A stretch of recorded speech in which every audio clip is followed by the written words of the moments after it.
Today I am reviewing Stalking Jack the Ripper and Hunting Prince Dracula by Carrie Maniscalco.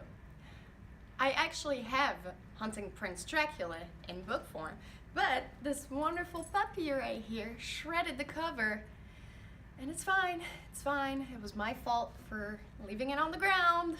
I had seen and read a lot of negative reviews on YouTube and Goodreads regarding this series, but I actually really loved it.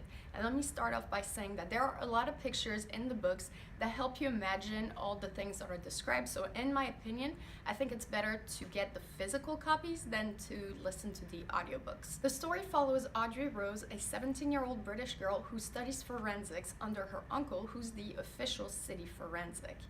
And she hides this from her overbearing father, who just wants her to marry, produce children, and just be a lady. So all of society frowns down upon her career choice, and eventually women start getting murdered all over London, and she realizes that she is connected to each victim, her family is connected to each victim, and so she decides to investigate who Jack the Ripper is, because it seems that the police is incapable of doing so. I love the main character so much. This story takes place in the Victorian era when women were considered to be mentally and physically weak.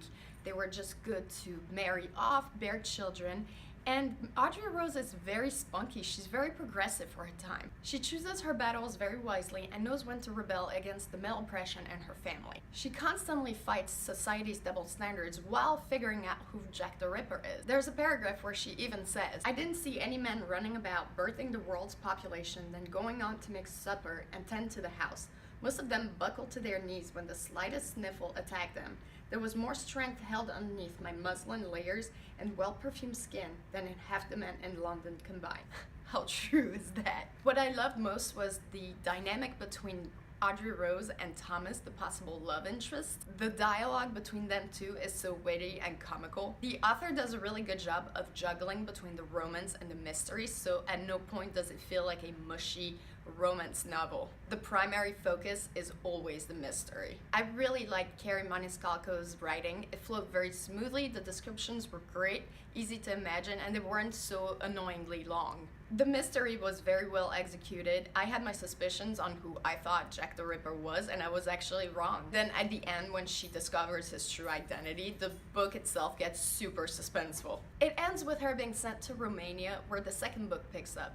In Hunting Prince Dracula, Audrey Rose has to investigate murders that make it look like Prince Dracula has risen from the dead. And the story efficiently describes Audrey Rose's PTSD caused by what happened with Jack the Ripper. And we see that she is kind of broken. But I felt like it was almost too much reading about PTSD, and it wasn't very fun to read at some point.